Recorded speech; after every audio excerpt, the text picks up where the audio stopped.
ready to dive into some pretty choppy international waters here. We've got a real situation brewing between the U.S. and Colombia, and it's a diplomatic row with some serious potential to send ripples across the globe. Yeah, and what's interesting is that it all started with something that seemed relatively straightforward. Yeah. A disagreement about how the U.S. is handling deportations to Colombia. Yeah, well, color me surprised that using military aircraft for deportations and allegedly handcuffing people on those flights wouldn't exactly go over smoothly. But what's really got me kind of raising my eyebrows here is how quickly this escalated from a diplomatic disagreement to like an all-out brawl. I think that's what's so fascinating about this. It really shows how closely connected economic and political policies really are.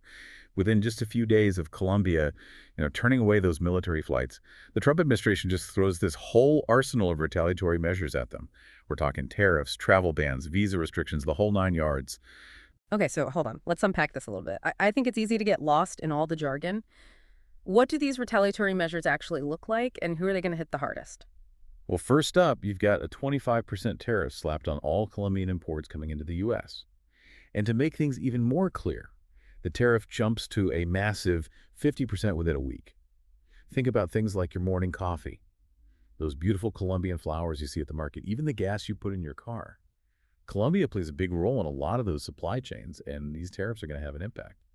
So they're trying to hit Colombia where it hurts their economy. And just to be clear for anyone listening who maybe isn't totally familiar with the term a tariff, is basically a tax on imported goods, right? Yeah. So if you're a Colombian coffee farmer trying to sell your beans in the U.S., suddenly your costs have skyrocketed and you're potentially priced out of the market. Exactly.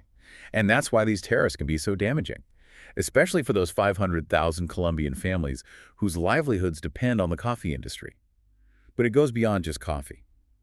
The Trump administration has also put a travel ban in place on Colombian government officials, their allies, and even their supporters. They've also tightened visa restrictions for anyone associated with the Colombian government. It's like they threw the diplomatic rule book out the window and said, we're making our own rules now. Yeah, and if that wasn't enough, they're also increasing border inspections for Colombian nationals and goods. They've even hinted at using something called the International Emergency Economic Powers Act, or IEEPA. This act basically gives the president broad authority to regulate international commerce during a national emergency.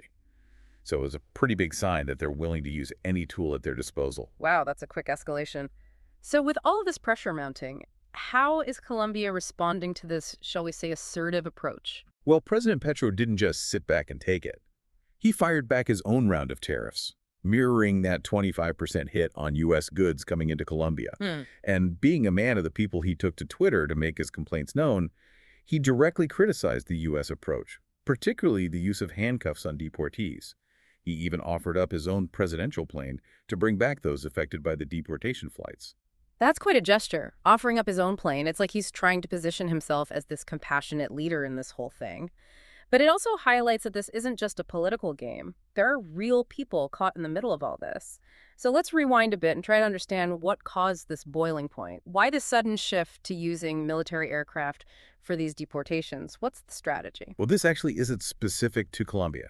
The U.S. just recently started doing this with Guatemala, and it seems like they wanted to do it more broadly. It's definitely a show of force, a very visible way of saying, hey, we're serious about border security and we're closed for business when it comes to undocumented immigration. But it seems like this tactic has backfired, not just with Colombia, but with Brazil as well, right? Oh, absolutely. Remember those photos of Brazilian nationals arriving in Manaus in handcuffs? That really set off a lot of international condemnation. We put the spotlight on the human rights implications of this approach. Brazil joined Colombia in denouncing how the deportees were treated on these flights. It raises the question of at what cost security. It seems like the U.S. might have misjudged the global reaction to this. This is a big deal. And it's not just about Colombia. The impacts are being felt far beyond their borders. Absolutely. Yeah. And this leads to the really interesting part of this situation. This isn't just some diplomatic disagreement. It has serious economic implications, not just for the two countries involved, but potentially for the global economy as a whole. Think about things like global trade, the potential for prices to increase the uncertainty it creates in the market. This is just the tip of the iceberg. It's easy to get kind of lost in the big picture when we talk about economics and global trade, but we got to remember that these policies have real tangible effects on people's lives. Take the Colombian flower industry, for example. It's a huge employer, especially for single mothers, and these tariffs could really devastate their livelihoods. Yeah, that's a good point. It's easy to forget that there are real people behind these statistics. We're talking about thousands of families in Colombia who are now facing a really uncertain future because of these decisions. Really puts things into perspective, doesn't it? Yeah. And it really highlights how interconnected our world is. Actions in Washington can have a ripple effect that reaches all the way to a small flower farm in Colombia. Speaking of perspectives, I'm curious what the experts are saying about all this. I imagine there are some pretty strong opinions about how this is all playing out. Oh, absolutely. There's some key voices weighing in on this whole thing, urging both sides to be careful and focus on diplomacy. The Colombian Council on International Relations, CRII, has been pretty vocal. They're asking both governments to stick to the agreements they have in place for managing migration. So basically, they're saying, hey, we have a system in place, let's work within that. Mm. But what about the economic side of things? I imagine the business community is pretty worried about the fallout from these tariffs. Yeah, you're right. The Colombo American Chamber of Commerce has been raising the alarm bells. They're expressing a lot of concern about the impact on businesses and families in Colombia. They want a quick resolution through diplomatic channels, basically saying we need some common sense here. Sounds like they're worried about long-term damage to the relationship between the U.S. and Colombia. These tariffs are definitely a sticking point. But zooming out a little, I'm wondering about the bigger picture.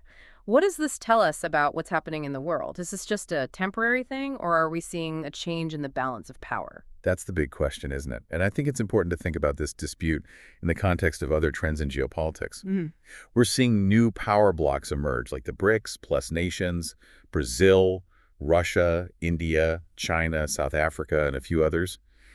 These countries are becoming more assertive on the world stage, challenging the traditional power of the U.S. So it's like the old world order is getting shaken up a bit. And this whole thing between the U.S. and Colombia could be a sign of things to come. It's definitely possible. It's a reminder that we live in a world with many centers of power now. The U.S. can't just dictate everything. They have to navigate a more complicated landscape where other players have a say.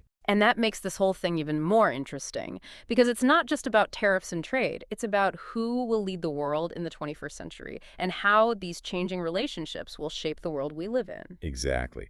And that's what makes this such a fascinating case study. It shows us the larger forces at play in our world today. This is definitely giving me a lot to think about. But before we get too far ahead of ourselves, let's come back to this particular dispute. What are some things that could happen? Could this escalate further, or is there hope for a peaceful resolution? And what might the long-term consequences be for both countries and for the world? Let's explore those questions in our final segment. Okay, so we've got this high-stakes standoff, possible economic trouble, and a ton of uncertainty hanging in the air. Where do we go from here? What could happen? Well, one scenario is that things could get even worse. If neither side wants to back down, we could see, more aggressive actions, maybe even sanctions. That could lead to a real trade war where both economies take a big hit. And remember, a trade war between these two countries would have a ripple effect on global markets. It would affect everything from supply chains to consumer prices. So that cup of coffee could get even more expensive. Yeah, it's possible. But there's also a risk that this could affect other areas of cooperation, like things like security and fighting drug trafficking. If the U.S. and Colombia aren't getting along, it could make it harder to deal with these shared problems. Okay, so that's the bad news. Is there any hope for a better outcome? Oh, for sure. The best case scenario is that both sides sit down and work out a compromise. It would probably involve some give and take. Maybe reducing those tariffs and making a commitment to address those concerns about the deportation flights. Do you think international pressure could play a role? Definitely. Organizations like the Organization of American States could help facilitate a dialogue. And remember those experts we talked about earlier, like Corey and the Colombo American Chamber of Commerce? They could be really important in pushing for a peaceful resolution. So a lot depends on whether everyone can stay calm. But even if they do manage to smooth things over, this whole thing has shown some deeper tensions, don't you think? Absolutely. Yeah. It's really highlighted how the dynamics of global power are changing. It's a sign that the U.S. can't just call the shots anymore. They have to work in a more complex world where other players like those BRICS plus nations have more influence. And where does that leave Colombia? Could this push them closer to those other power blocs? It's a possibility. If Colombia feels like they can't rely on the U.S., they might look to strengthen ties with countries like China and Russia. And that could have big implications for geopolitics, potentially shifting the balance of power in the region. So even if they resolve this specific dispute, it could have lasting effects on the U.S.'s place in the world. Right? This whole situation has shown other countries that the U.S. is willing to use economic pressure to get what it wants. And that could make it harder to build trust and cooperate in the future. This feels like a really crucial moment. Like we're at a crossroads, and the choices made now could have big consequences down the line. I agree. It shows how important it is to understand these global dynamics, to have informed conversations, and to hold our leaders accountable. The world is changing, and we need to be ready to navigate this new landscape.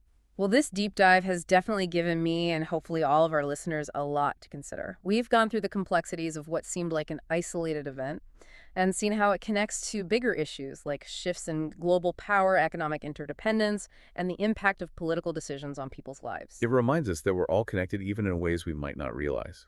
Something that seems like a faraway news story can actually affect our everyday lives, whether it's the price of our coffee or the stability of the world. And on that note, I want to thank our expert for helping us understand this complex issue. It's been fascinating to unpack all of this and explore what it all means. The pleasure was mine. It's always great to have these kinds of conversations, and I hope it encourages our listeners to keep learning about these topics and forming their own opinions. And to everyone listening, if you found this deep dive insightful, thought-provoking, or even just a little bit entertaining, make sure to subscribe and share it with your friends. We'll be back next time with another fascinating look at the world around us. Till then, stay curious and keep asking questions because that's how we make sense of this ever-changing world.